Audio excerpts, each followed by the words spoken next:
नमस्कार दोस्तों। आज हम लोग विधिक आज़ादी क्लासेज के तहत बहुत अच्छे परीक्षा जो एक सम्मानित पद भी है और सम्मान भी देता रहता है, जिसे आप लोग कहते हैं सहायक अभियोजन अधिकारी, जिसे आप लोग एपीओ के नाम से जानते हैं, जो जुडिशरी का एक सम्मानित पद भी है। उसके प्रीवियस ईयर पेपर को हम लोग आज हल करने का प्रयास करने जा रहे हैं और देखेंगे कि किस तरह से प्रश्नों की श्रृंखला बनती जा रही है और इन प्रश्नों को किस तरह से आसानी से हल कर सकते हैं, और अभ्यास भी करेंगे। हम लोग बाईलिंगुअल देखेंगे, इंग्लिश और हिंदी दोनों माध्यमों में। आज हम लोग 15 प्रश्नों मतलब 15 क्वेश्चन की जो श्रृंखला आज डाले हैं, यह निरंतर चलती भी रहेगी। चलिए शुरू करते हैं। उत्तर प्रदेश लोक सेवा आयोग द्वारा, जिसे कहते हैं यूपी पीसीएस, जो संस्था है उसके द्वारा, क्योंकि आप जानते हैं कि जुडिशरी का और इन सभी का जितनी भी परीक्षाएं होती हैं, जिसे कहते हैं आप सिविल जज, सभी परीक्षाएं लोक सेवा आयोग उत्तर प्रदेश का कराता है। कुछ राज्यों में अलग अलग सरकार का अलग विंग भी कराती है, लेकिन यहाँ पे बात करेंगे तो दिखाई पड़ेगा उत्तर प्रदेश लोक सेवा आयोग, जिसे आप लोग कहते हैं यूपी पीएससी या यूपी पीसीएस भी नाम से जानते हैं, उत्तर प्रदेश सहायक अभियोजन अधिकारी, शार्ट में बोलते हैं यूपी एपीओ। एपीओ मतलब असिस्टेंट प्रोबेशनल ऑफिसर्स। इसके बारे में चर्चा करेंगे और देखेंगे कि किस तरह से ये चीज़ें हम लोगों को यहाँ दिखाई पड़ेंगी। तो वो चर्चा करते हुए आगे बढ़ेंगे हम लोग। चलिए शुरू करते हैं। आज का पहला question, which of the followings Indian states does not border Bangladesh. इसे हिंदी में निम्नलिखित में से कौन सा भारतीय राज्य बांग्लादेश की सीमा नहीं लगाता है। आपके सामने 4 ऑप्शन हैं, असम, मेघालय, मणिपुर और त्रिपुरा। आप देखेंगे कि जो पूर्वोत्तर के 7 सिस्टर राज्य हैं, वहाँ पे बांग्लादेश से सीमा यहाँ मणिपुर की नहीं लगती है। अगर आप मैप को देखेंगे इस पोर्शन को, तो आपको दिखाई पड़ेगा पूर्वोत्तर के राज्यों को। तो असम कहाँ है? आप जानते हैं कि बांग्लादेश 3 तरफ से घिरा हुआ है। किससे? भारत से। कैसे घिरा हुआ है, आगे के टॉपिक में हम लोग इस पे भी चर्चा करेंगे कि बांग्लादेश कब अलग हुआ, 1971 की कहानी क्या थी, किससे अलग हुआ, वहाँ चलेंगे। आज का second question, the largest golden producing country of the world in 2011 is. यहाँ पे सबसे बढ़िया चीज़ है कि यह ईयर की बात कर रहा है। 2011 में विश्व का सबसे बड़ा सोना उत्पादक देश है। यहाँ पे आपके सामने option A B C D में पहले में दिया है यूनाइटेड स्टेट ऑफ अमेरिका, संयुक्त राज्य अमेरिका, बी में ऑस्ट्रेलिया, सी में चाइना, इसे चीन कहते हैं, डी में साउथ अफ्रीका, दक्षिण अफ्रीका। तो यहाँ पे आप अगर ध्यान देंगे तो आपको खुद समझ में आ जाएगा कि आजकल चाइना बहुत सारी चीज़ों में पहला स्थान कवर भी किया है, और यहाँ भी आपका उत्तर हो जाएगा चाइना। यहाँ पे चाइना उत्तर हो जाएगा।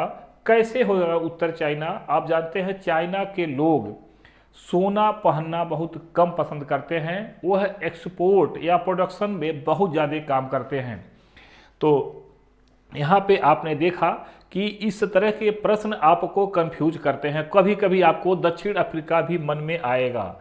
हम लोग सभी विकल्पों को अगर विस्तार से चर्चा करेंगे तो वीडियो थोड़ा लंबा होगा, इसलिए अगर आप लोग को सभी विकल्प ए बी सी और डी सभी पे चर्चा करना उचित लगता है तो कमेंट बॉक्स में लिखिए। सभी पे चर्चा किया जा सकता है और आपको कहीं ना कहीं उसका फायदा होगा। Question number 3, the largest island of the world in area is. क्षेत्रफल की दृष्टि से विश्व का सबसे बड़ा द्वीप है। यहाँ पे क्या बोल रहा है? द्वीप की बात कर रहा है। देखेंगे आइसलैंड की बात की जा रही है। ए में दिया है कोको, बी में दिया है मेडागास्कर, सी में दिया है ग्रीनलैंड, डी में दिया है कनेरी। यहाँ पे अगर आप देखेंगे तो हो जाएगा ग्रीनलैंड, विकल्प हो जाएगा आपका सी ग्रीनलैंड। क्या है ग्रीनलैंड, कहाँ है? आप कमेंट बॉक्स में अगर जानते हैं तो लिखिए कि ग्रीनलैंड अपने कंट्री में कहाँ पे है, किस महाद्वीप में है, ये भी लिखेंगे तो कहीं ना कहीं आपका ज्ञान अपग्रेड होगा। क्योंकि जीएस के रूप में यह क्वेश्चन देखने में आसान लग रहा है लेकिन आसान है नहीं। तो यहाँ पे आपने देखा कि एक ग्रीनलैंड आपका ऑप्शन सही हो जाएगा। आगे अगर आप थोड़ा सा बढ़ेंगे तो आपको दिखाई पड़ेगा यहाँ पे क्वेश्चन नंबर 4 में, Aswan high dam has been built on which of the followings rivers. Aswan high बांध निम्नलिखित में से किस नदी पर बनाया गया है? वह कौन सी नदी है जिस पे असवान बांध का निर्माण किया गया है? कहाँ पे है? आप देखेंगे यह आपके इंडिया की बात नहीं कर रहा है। कोलंबिया रिवर, देखिए डेन्यूब नदी, नील नदी और इरावदी नदी की बात कर रहा है। आप जानते हैं भारत की सबसे लंबी नदी नील नदी है और सबसे बड़ी नदी अमेजन नदी है। उसके बारे में आपने पढ़ा भी होगा, तो यहाँ विकल्प हो जाएगा नील नदी। यह जो असवान बांध हाई ऊंचाई पे बनाया जा रहा है, यह नील नदी पे बनाया जा रहा है। नील नदी कहाँ से निकलती है, कहाँ जा कर के गिरती है, अगर आपको जानना है तो कमेंट बॉक्स में लिखिए। जानते हैं तो लिखिए, नहीं जानते हो तब भी प्रश्न के रूप में लिख सकते हैं, लिखिए जरूर। Question number 5, which one among the following countries had the largest population in 2014। 2014 में निम्नलिखित में से किस देश की जनसंख्या सबसे अधिक थी? अगर आप ध्यान देंगे तो ए में दिया है रशियन फेडरेशन, जिसे कहते हैं रूसी संघ, बी में दिया है बांग्लादेश, सी में जापान, डी में मैक्सिको। अब अगर आप ध्यान देंगे तो जो बांग्लादेश है यह पॉपुलेशन के मामले में बहुत बड़ा पॉपुलेशन रखता है। यह पाकिस्तान से 1971 में अलग होने के बाद भी अगर आप हायरार्की देखेंगे तो आपको लगभग अंडर 10 वाले में यह आपको दिखाई पड़ेगा बांग्लादेश। यहाँ पे आपका आंसर हो जाएगा बांग्लादेश, ये ध्यान देंगे, बांग्लादेश आंसर हो जाएगा। इस तरह से अगर आप देखेंगे तो रूस क्या है, रूस क्षेत्रफल के मामले में पहला स्थान है, जापान अपने प्रोडक्शन के लिए है, मैक्सिको आप जानते हैं यहाँ पे अलग अलग कृषि प्रोडक्शन के लिए जाना जाता है। चलिए अगला क्वेश्चन देखते हैं, which one of the following country is the second largest country of the world in term of geographical area. Geographical का मतलब क्या होता है? भौगोलिक। निम्नलिखित में से कौन सा देश भौगोलिक क्षेत्रफल की दृष्टि से दूसरा सबसे बड़ा देश है? आप ध्यान देंगे कि कौन सा हो सकता है, अगर आप थोड़ा सा दिमाग लगाइए तो आपको यहाँ पे अवश्य मिल जाएगा।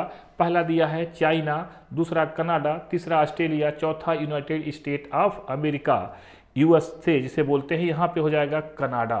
पहला क्या हो जाएगा? रसिया। अभी मैंने जस्ट इसके पहले बताया कि रसिया क्षेत्रफल में पहला स्थान है। यहाँ जियोग्राफिकल की बात की जा रही है, देखेंगे आप तो क्षेत्रफल की, भौगोलिक क्षेत्रफल की बात की जा रही है।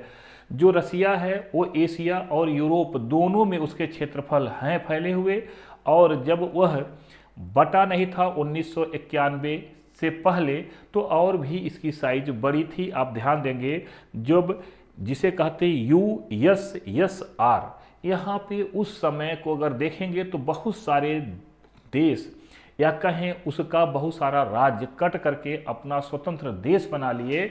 वहाँ की कहानी हम लोग आगे देखेंगे। तो यहाँ पे हो जाएगा आपका कनाडा। कनाडा कहाँ है? आप जानते हैं यह उत्तरी अमेरिका महाद्वीप में स्थित है, और ये भी आप जानते हैं कि उसी के पास आपका USA भी पाया जाता है। चलिए थोड़ा सा आगे बढ़ेंगे तो समझ में आएगा आप लोगों को कि कैसे यह चीज़ें आगे बढ़ रही हैं। Question number 7, who among the followings is often described as the father of Indian IT sector. आप जानते हैं भारत में सबसे बड़ी IT सेक्टर कंपनी कितनी है? TCS है। दूसरी क्या है? इन्फोसिस है। इन जिनका नाम आप देख रहे हैं अभी यहाँ, इन लोगों को, यह सभी IT सेक्टर के कहीं न कहीं मसीहा हैं। यहाँ निम्नलिखित में से किसे अक्सर भारतीय, मतलब अक्सर मतलब आए दिनों IT क्षेत्र के जनक के रूप में वर्णित किया जाता है। यहाँ पे आपने दिया है ए में NR नारायण मूर्ति, यहाँ पे बी में दिया है टाटा जमशेदजी, सी में दिया है ललित मोदी, डी में दिया है नन ऑफ द अबव, उपरोक्त में से कोई नहीं। उत्तर हो जाएगा यहाँ पे ए, एन आर नारायण मूर्ति, इनकी पत्नी सुधा मूर्ति जो वर्तमान में राज्यसभा की सांसद हैं। यह आप जानते हैं बंगलौर में यह कंपनी है। यह भारत की दूसरी सबसे बड़ी आईटी सेक्टर की कंपनी है जिसे हम लोग इन्फोसिस के नाम से जानते हैं। यह पहले कंपनी हार्डवेयर का काम करती थी, बाद में धीरे धीरे यह सॉफ्टवेयर की तरफ चली आई और बड़े लेवल पे मल्टी कंट्री जिसे कहते हैं इंटरनेशनल कंपनी के रूप में कार्य करती है। यह केवल भारत में नहीं है, इसकी बहुत बड़ी नेटवर्थ है, ये ध्यान रखेंगे।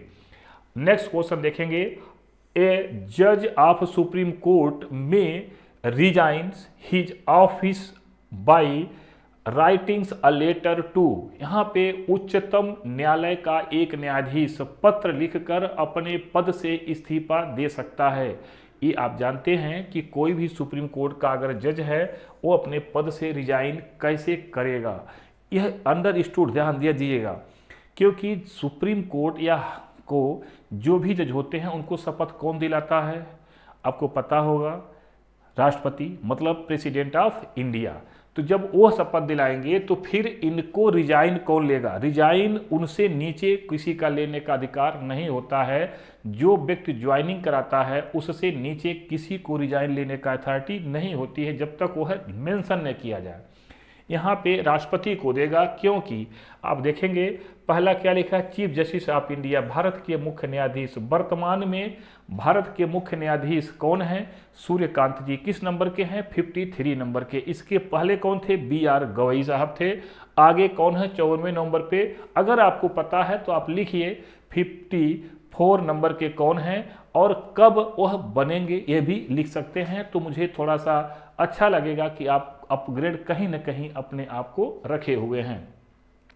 यहाँ पे बी में दिया है प्रेसिडेंट, सी में दिया है प्राइम मिनिस्टर। प्राइम मिनिस्टर वर्तमान में नरेंद्र मोदी साहब हैं। यहाँ पे बड़े सम्मानित आदमी और बड़े रिस्पेक्टेड पद होता है। लॉ मिनिस्टर जो विधि मंत्री होते हैं वह आप जानते हैं वर्तमान में कौन है? यहाँ पे हो जाएगा प्रेसिडेंट को देंगे। प्रेसिडेंट कौन है? यहाँ पे श्रीमती द्रौपदी मुर्मू। यहाँ पे आप ध्यान देंगे भारत का सबसे बड़ा पद राष्ट्रपति का होता है जिसे कहते हैं फर्स्ट पर्सन ऑफ इंडिया। अगर कहा जाए तो प्रेसिडेंट होता है, ये ध्यान रखेंगे। यहाँ पे राष्ट्रपति आप जानते हैं president of India. Next question, the largest coffee producing country in the world in 2013 is. 2013 में विश्व का सबसे बड़ा कॉफी उत्पादक देश है। मतलब यहाँ देंगे ध्यान कि उस समय की बात कर रहा है और सबसे बड़ा उत्पादक आज भी वो बना हुआ है। ऐसा नहीं है कि वह उस समय आपको कंफ्यूज होने के लिए दिया था।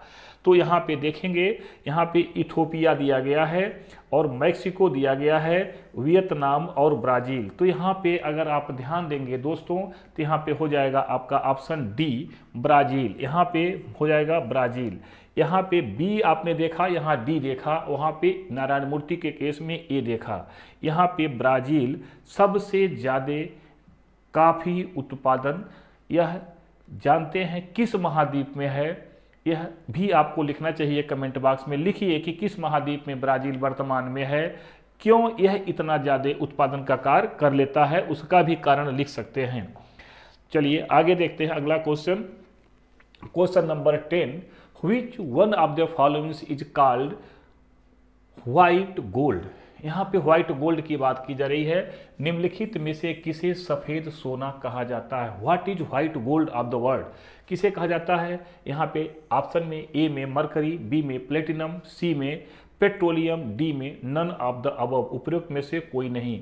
आप ध्यान देंगे तो थोड़ा सा समझ में आएगा। ऑप्शन को पकड़ना सीखिए, जब तक ऑप्शन को पकड़ेंगे नहीं तब तक समझ में नहीं आएगा।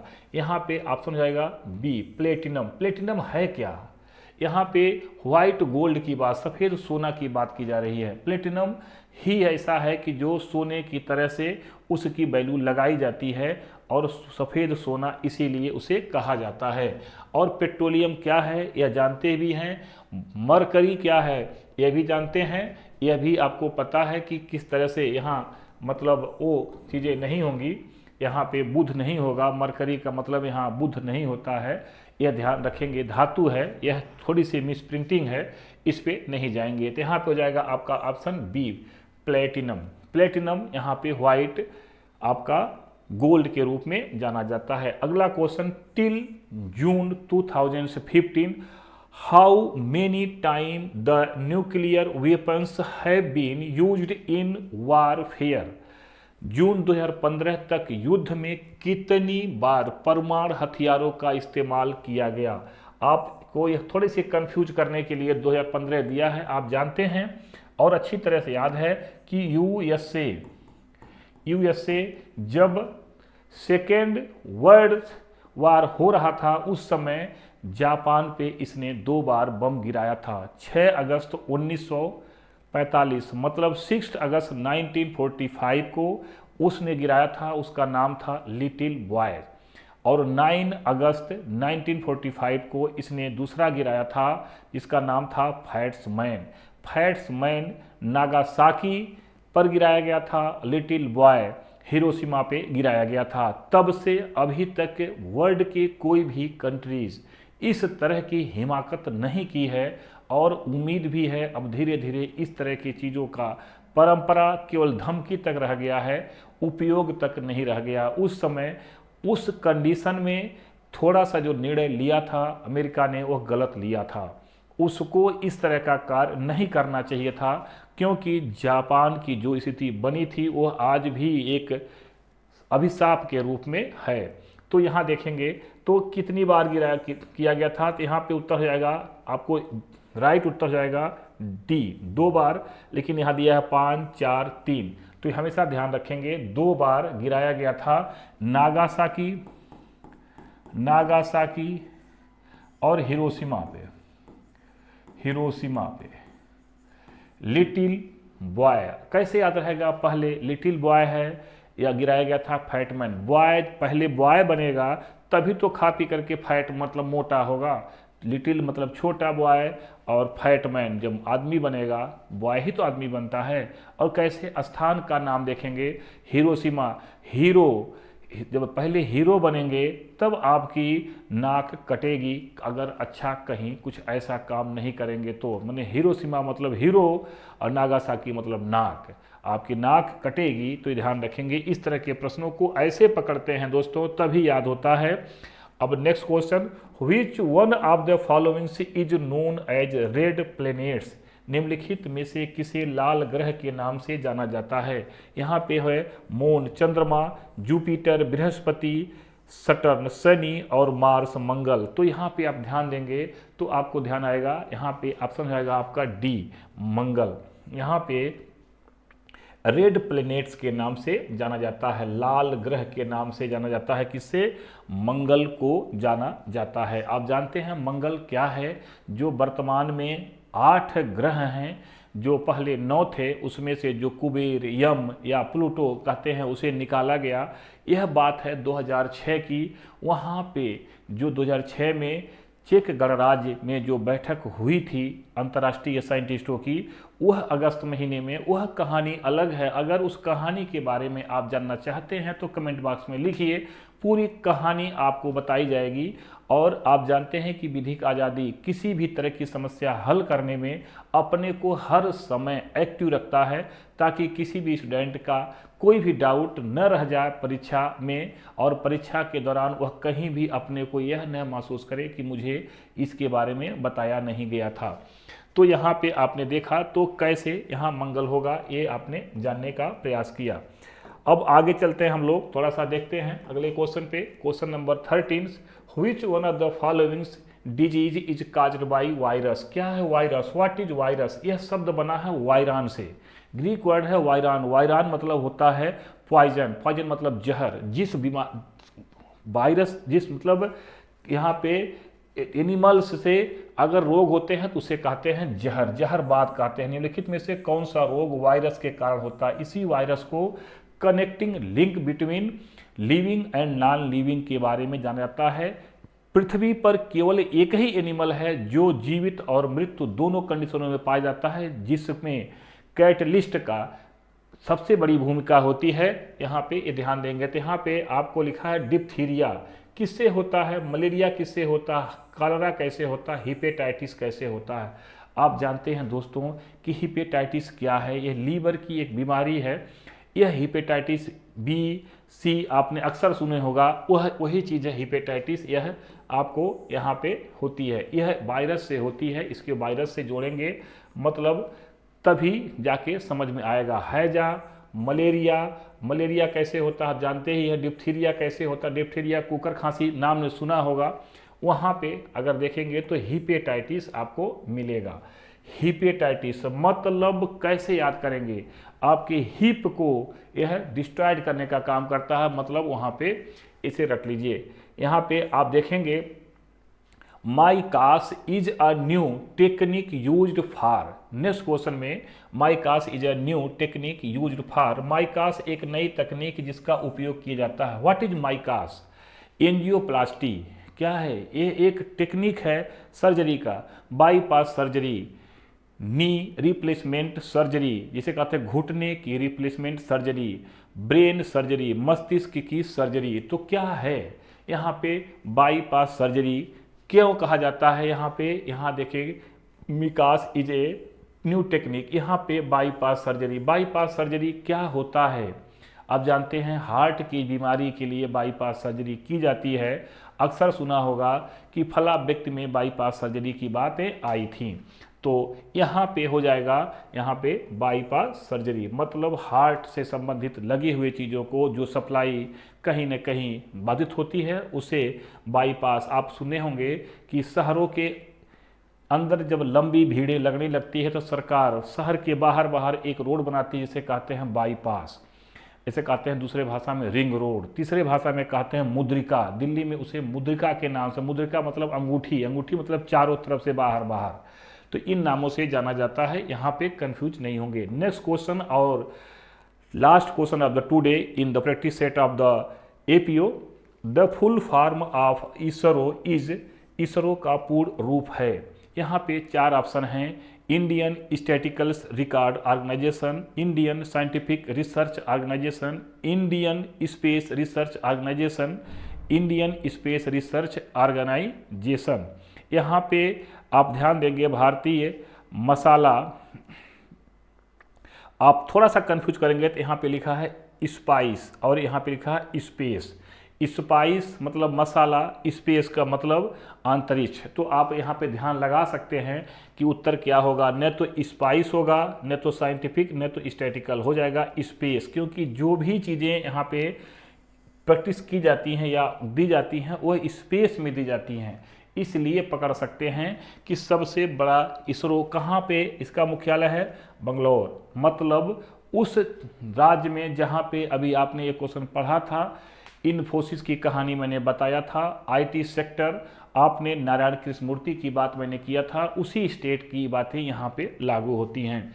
तो यहाँ पे इसरो के वर्तमान अध्यक्ष कौन है या मुख्य कौन है उसका नाम आप लिख सकते हैं कमेंट बॉक्स में, ताकि मैं भी अपने को अपडेट कर सकूं।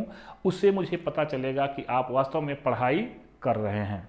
अगर आपको इन क्वेश्चनों से लाभ मिल रहा है या आपको लगता है कि ये क्वेश्चन आपके एपीओ या जुडिशरी जिसे कहते हैं सिविल जज में कहीं न कहीं यह जीएस काम आ रहा है, तो आप इस चैनल के साथ जुड़ सकते हैं पूरी तरह से, क्योंकि विधिक आज़ादी आपके विधान के अनुसार ही कार्य करती है। दोस्तों चलिए हम लोग आज के इस क्लास को यहीं छोड़ते हैं, फिर हम लोग मिलेंगे नए क्लास के रूप में इससे आगे की सीरीज में। आज हम लोगों ने 15 क्वेश्चन की जो सीरीज देखी, इससे आगे चलेंगे तो और मज़ा आएगा। आप लोग पूरी तन्मयता के साथ अपनी तैयारी करें क्योंकि एग्ज़ाम अभिलंब होने वाला है। चलिए आज आप लोगों ने बड़े मन से देखा, इसके लिए धन्यवाद।